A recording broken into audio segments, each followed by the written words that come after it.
Ilan ang anak ninyo? Siyam po. Siyam! Pang ilan ka na anak? Pangalawa po. Ilan taong ka na? 19. 19. Yung ano ba, ate o Kuya po. kuya? Ilan taon si 23. kuya? 23. Ah. 19. Anong trabaho niyo, kuya? Anong trabaho Construction mo? po. Construction. Si 23, sana nag-aaral itong Nag-aaral mga po batang po. ito, ha? Opo, nag-aaral Okay. po ang 23. Mag-graduate na niya ngayon sa... Wala pang nag-asawa, puwera kay... Wala pa po. Ikaw, Daniel. Wala po. Wala. May asawa ka na ba? Pero wala pang anak. Wala po. 43 si Sarah. Ibig sabihin, 20 anyos pa lang siya nung naging kayo. Opo. Okay. Kailan pa siya na nagtatrabaho bilang kasambahay? Ito po lang May. Bago lang. Bago lang. Bago lang. Opo. Ba't mo pinayagan? Di kasi po ma'am, ako nagka-contraction dito sa Cavite po. Itong siya nagpaparal ng mga bata, itong taon na to, 24, nakatigil ito at saka sumunod sa kanya. 2025 ka mo. Itong Opo, taon na ito, opo, natigil. natigil. Ah. Kasi hindi niya naalagaan. Nag-uusap kami itong May na papasok siya ng katulong kasi para ako muna mag-alaga ng mga bata. Para Ikaw muna? Opo. Oh, Pero kasi natulong ako po, na-contraction po ako. Oh. Hindi nung itong May, Mm. okay naman. Tapos hanggang May, July, okay naman po. Okay. July namatay yung kapatid ko sa Quezon. Nakita kaming dalawa. Oh. Tapos itong August, parang iba na kasi Nanlamig na siya. opo. Kasi yung binigay sa akin ng cellphone niya, yung account, isa siyang gumawa ng account. Tapos pag natawag kami, Messenger parang- ito? Ha? Opo. Messenger account. Opo, Okay. parang may natawagan sa kanya. Tinanong ko siya, Mm. sabi ko sa kanya, parang... Sino yan? Sino yan? Sabi, kapitbahay namin. Tapos di wala. Tapos pag natawag kami, natawag din yung lalaki kasi ang account namin tatlo, mag-isa. Tapos tinanong, siya ang gumawa. Hindi rin marunong magtago itong si Sarah eh. So, ibig Di sabihin, kasi po, ma'am. iisa lang yung... sorry, naiintindihan ko yung nangyari eh. Opo. Pag nagtatawagan sila, pumapasok sa Opo. isang account. Opo, kasi hindi niya alam. Na may access ka, na Opo, kasi kaya, hindi nakuha niya yung account na binigay sa akin niya na... kaya may mga Opo. litrato tayo. Opo. Kaya nakuha natin ito lahat. Opo, marami po yan kasi... Pati mga masiselan. Naku, Opo. sorry, ano ba yung pinakita mo sa akin? Ari po yun ng lalaki Opo. na sinesend po. Opo, galing sa cellphone po. Pero maliban doon, attorney, may mga masiselang Usapan. Yung beep, papasok ko sa beep, tas kakalitukutin ko yan sa loob. Meron dito. Hindi kailangang lulutuin muna. Hindi ganon. Walang lasa pagluto. May lasa, hilaw. Pasarap yan. Tinatanong ng lalaki kung ano daw po yung posisyon na paborito ng misis niya. Bahala na daw po. All in, kahit na ano. Kaya Tapos namimiss na daw po niya yung beep! ng misis po ninyo. Kilala nyo ba ito?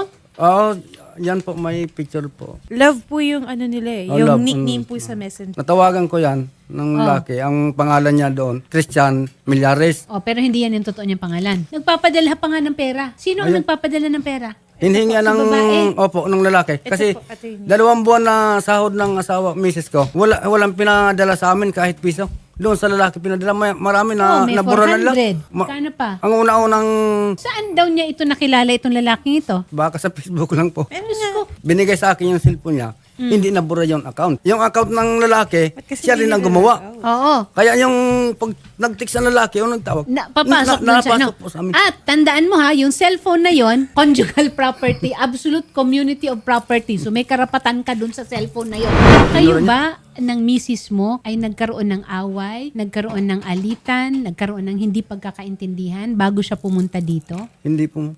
Wala. Wala po. talaga. Tanungin ko si Daniel. Daniel, napansin mo ba kung nag-aaway? Hindi naman po. Wala. Opo, wala pong alitan na. May reklamo ba ang nanay mo?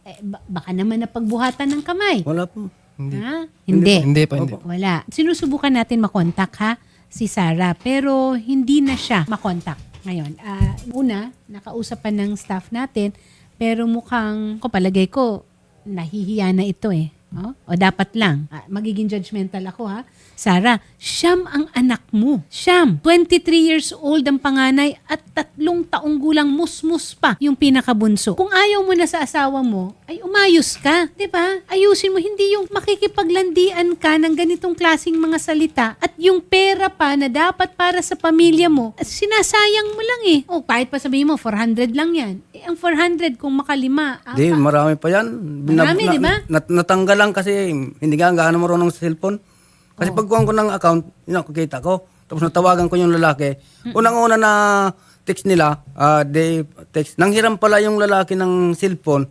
Tapos tapos sila mag-text, nanghiram sa asawa ko ng 300, pangupa doon sa cellphone. Hindi, meron pa nga dito na sabi Hindi, niya, bibili na marami lang yan. tayo ng Hindi- bagong cellphone eh. Hindi lang, ayun, yung sabi ng asawa ko, kaya baka bumili ng cellphone niya, ng asawa ko pa. Sabi niya, isang beses, hindi ko siya makontak. Sabi niya, nagasira-sira ang cellphone niya. Sabi sa akin, bibili muna ako. Sabi, kaya para pagtawag niya automatic. Ayun, baka yun, binili pa ng lalaki ng cellphone kasi walang cellphone yung lalaki. Kailan kayo huling nagkausap ni Sarah? Ay, itong November 3, kasi pauwi siya ng Masbate. So November 3, yun na yung pinakahuli. Opo kasi, So halos 3 linggo na. opo kasi, Sa mga anak, ito, hindi ito. tumawag. Yung sa mga anak ko na lalaki, na malit, kasi nung may sakit kasi yung anak ko ng October 17, nasa hospital. Nag-usap kami, papawi siya. Sabi ng, hindi naman tinugutan ng amo, kasi sabi ng amo, may kapalit muna.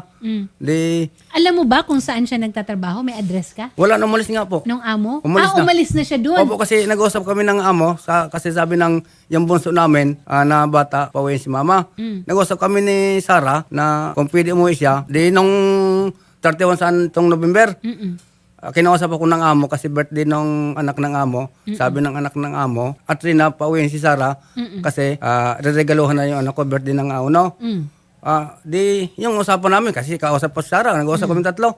Tapos nung binilihan pa nga ng mga regalo yung mga anak ko, ng amo niya. October 17 ito. Mabait yung amo niya. Di, ito November na. November ito na? November Hindi, 3. November 3. Dapat iuuwi niya. Opo, di November Ay. 1, regaluhan siya ng ang anak ko ng amo niya. Kasi birthday din. November 3, pauwi siya, nag-text sa amin, papunta na ako dyan. Di, nasa namin, hindi na pala papunta sa amin. Papunta doon sa lalaking uwi. Kasi hanggang ngayon, Saan wala na. taga saan daw yung lalaki? Para nasa, Kalamba po. kausap ko siya. Kasi nakausap ko yung lalaki. Nasa Kalamba daw po siya. Pero hindi niya binigay yung address niya talaga. Pero totoong pangalan kaya niya yun? Di marami kasi siya, may Ang mahirap kasi nito, okay, hindi na natin makontak si Sarah. Okay? Ako ang nag-aalala ko na baka itong lalaki na sandali lang niyang nakilala, hinihingan niya ng 400, 500, 1,000, ganon. Scammer. Hindi ko inaano yan, na pero- baka ganon. Opo. Or kung talaga naman, na inabandona na niya na kayo ni Sarah, Shari, pwede itong kasuhan, Child and Youth Welfare Code. Kasi 2 buwan, Criminal case, abandonment of children yun eh. 2 buwan, hindi nagpadala kahit piso. Okay. Pero magkano bang pinapadala niya dati? Di dati, 1 buwan ko, padala ko. Magkano yan? 10,000. Nakakapagpadala ng 10,000. Opo, pag kailangan talaga, yung kailangan ng anak ko sa Tsaka nagklase. mukhang mabait yung amo. Opo. Kasi- Tapos, pag kung wala kami, kahit 1,500, pero may pira siya. Simula nung umalis Sarah doon sa hindi namin makontak, yung block na kami. Natawagan namin sa number nga, kasi hiningi ko doon sa amo. Di, sinagot. Tapos hindi nagsasalita. Si Sarah muna, hindi nagsalita. Tapos yun sa lalaki, hindi nagsalita. Block na kami. Sarah, kung nasaan ka mga ngayon, dapat harapin mo kami kasi hindi naman para sa amin yan eh. Para sa mga bata mo. Maawa ka sa mga bata mo, sa akin. Walang problema kung maghiwalay na tayo kasi wala naman, kung masaya ka sa lalaki, di harapin mo muna kami. Pakita mo sa mga bata mo, maawa ka sa mga anak mo.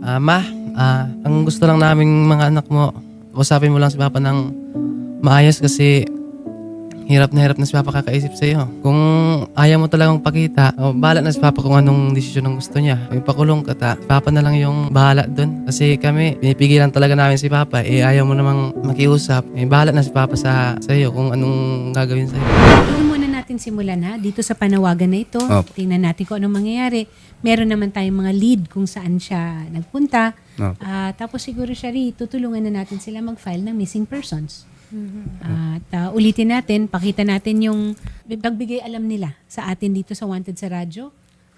Yung kinaroroonan or last na alam nila kung nasaan si Sarah. Sarah, may 9 ka na anak na 3 years old. 3 years old ang pinakabunso. Paano mo nasisikmura na matulog ka at magising nang hindi mo man inaalam kung ano ang kalagayan mo? Sir Dante and Sir Daniel, ganito po, kapag meron pong nag-message sa amin, sa kinaroroonan po ni Miss Sarah, or kasi nag-iwan naman po kami ng mensahe sa kanya. Kanina, nagdi-ring pa po yung phone niya, no? Kung sakali man po na ready na po siyang kausapin kami para po makapag-usap din po kayo. Patatawag din po namin ulit kayo. Okay po. And then si Miss Sarah, kung sakali man po na pumunta rin po dito, sasabihan din po namin kayo. Okay, sir. Alagaan niyo po yung shampoo ninyong anak, no? Tulungan mo yung daddy mo, ha? Kakausapin po namin kayo sa kabilang studio para po sa iba pang pwede po namin maitulong sa inyo, sir. Salamat po. Magandang Maraming salamat hapon po.